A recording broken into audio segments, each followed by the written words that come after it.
तो आज हम लोग बात करने वाले हैं कि मोक्ष का रास्ता क्या होता है, इसके मार्ग क्या-क्या हैं। जैसे कि सामान्यतः हम बात करते हैं कि परमात्मा को पाना है, उन तक पहुँचना है, उनका अनुभव करना है। तो ये अनुभव कहाँ से होती है, कैसे होती है?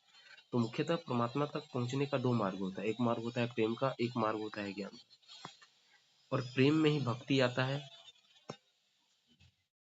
और ज्ञान में ही ध्यान आता है या और तरह का साधना आता है। तो हम आगे बढ़ते हैं, देखते हैं कैसे-कैसे होता है। प्रेम का अर्थ क्या है? प्रेम का अर्थ आप सब जानते हैं कि एक ऐसा अनुभूति, एक ऐसा एहसास जहाँ पे अहंकार का एक अंश भी ना बचे। जैसे कि गोपियाँ कृष्ण से प्रेम करती थी, ब्रजवासी करते हैं। जैसे चैतन्य महाप्रभु राधे राधे कृष्ण राधे कहते थे। जैसे हमारे गुरु प्रेमानंद जी महाराज हैं, मीरा जी, तुलसीदास जी, हनुमान जी। तो ये जो इनका तरीका है, ये प्रेम का मार्ग था, भक्ति का मार्ग था। तो भक्ति और प्रेम सिनोनिमस होता है, इसको हम साथ में इस्तेमाल करते हैं। हालांकि इनमें कुछ थोड़ा-थोड़ा का फर्क होता है, लेकिन ये सिनोनिमस यूज होता है। अब प्रैक्टिकल मेथड्स क्या है? तो जैसे किसी भी इष्ट देव से जब हम प्रेम करते हैं, जैसे किसी भी भगवान से जब हम प्रेम करते हैं, तो उनको हम स्थापित करते हैं, घर में रखते हैं, उनका सेवा करते हैं, उनको भोग लगाते हैं, उनके नाम का जप करते हैं या फिर कुछ और मंत्र का जाप करते हैं जो हमें हमारे गुरुजनों के द्वारा दिया गया होता है। तो ये एक तरीका होता है। जैसे मैं ठाकुर जी का करता हूँ सेवा, तो जैसे श्री कृष्ण होते हैं, उनका भोग लगाना, उनके समीप बैठना, उनका नाम जप करना, उनका मंत्र जाप करना, उनका भोग लगाना, उनको याद करना। तो ये जो भाव होता है, याद करने से आखिर होता क्या है? सिंपल स्मरण करने से क्या होता है कि हमारा अहंकार गलित होता है।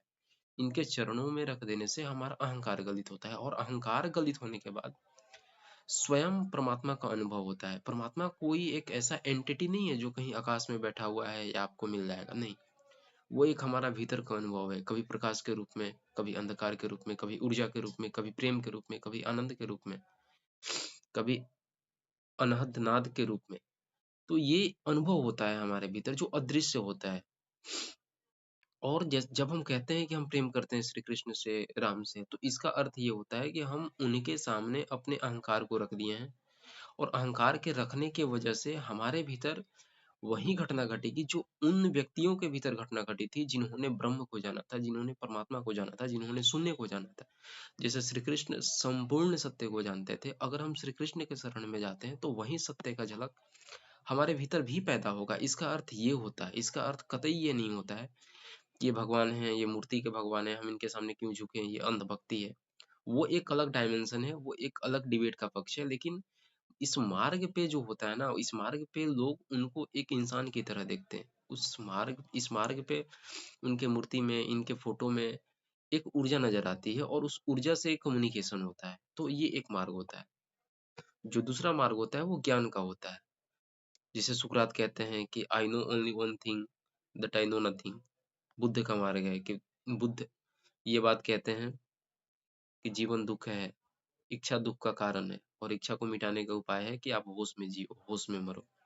ओशो हैं जिन्होंने पूरा दुनिया को एक नया रंग दिया है, हर फिलॉसफी को जोड़ा है और ये भी मेरे गुरु हैं। और इन्हीं के अनुभूति से आज हम ये वीडियो बना पा रहे हैं। जैसे कि अर्जुन थे, पितामह थे, लक्ष्मण जी थे, ये लोग कर्म योगी थे। अब ज्ञान में भी 3 चीजें होती हैं, कर्म योग, ध्यान योग और एक होता है साक्षी का या दृष्टा का। साक्षी और दृष्टा में थोड़ा फर्क है। जैसे कि अष्टावक्र महागीता में इस बात पर जोर दिया गया है, दृष्टा पे। बुद्ध साक्षी पे जोर देते हैं। कर्मयोग पर विवेकानंद जोर दिए हैं या फिर उनका जो किताब है उनमें इन सब चीजों के बारे में उन्होंने लिखा है। तो ऐसा ही होता है, ध्यान पे बुद्ध फोकस किए हैं या पतंजलि का अष्टांगिक मार्ग है। तो ये सब चीजें होते हैं। प्रैक्टिकली हम क्या करते हैं? प्रैक्टिकली हम बस यही करते हैं इस मार्ग पे कि हम रिलैक्स्ड होते हैं, एक न्यूट्रल ऑब्जर्वर जैसा हम चीजों को देखते हैं, अपने थॉट, इमोशंस, फीलिंग्स, बिहेवियर। और ये इतना आसान मार्ग नहीं होता है, ये भक्ति से टफ है। ये एक कर्म पगडंडी जैसा होता है कि आप एक तलवार पे चल रहे हो, आपको झुकना नहीं है। भक्ति ऐसा नहीं होता है, भक्ति एक हाईवे जैसा होता है, बस चलो, तुम कभी ना कभी पहुंच जाओगे। ज्ञान के मार्ग में सतर्कता अधिक चाहिए, बुद्धि थोड़ा ठीक चाहिए, शुद्ध चाहिए, जिसे तुम के बीच में भेद कर सके, आत्मा शरीर के बीच में भेद कर सके। और प्रेम के मार्ग पे बुद्धि ना हो, सबसे उत्तम है चित्त निर्मल होना चाहिए, हृदय निर्मल होना चाहिए। आप इस मार्ग पे स्वतः प्रवेश कर जाएंगे और अच्छे से प्रवेश कर जाएंगे। जैसे कि हमारे उपनिषद से हैं, जो गुरु शिष्य परंपरा से आते हैं, शंकराचार्य का जो भाष्य है, टीका है, तो ये सब जो चीजें हैं, ये ज्ञान मार्ग की बातें हैं।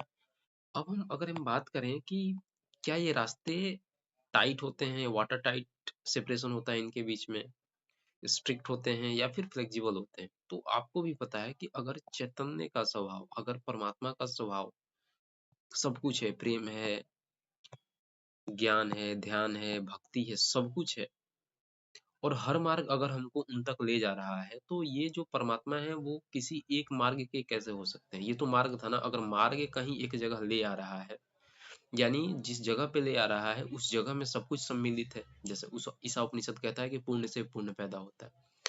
तो मार्ग तो अपने आप में अपूर्ण है, लेकिन जो जहाँ हम पहुंचते हैं वो पूर्ण होता है। इसका मतलब ये होता है कि अगर हम किसी भी मार्ग पे चले तो वो मार्ग अपने आप में इतना स्ट्रिक्ट नहीं होता है।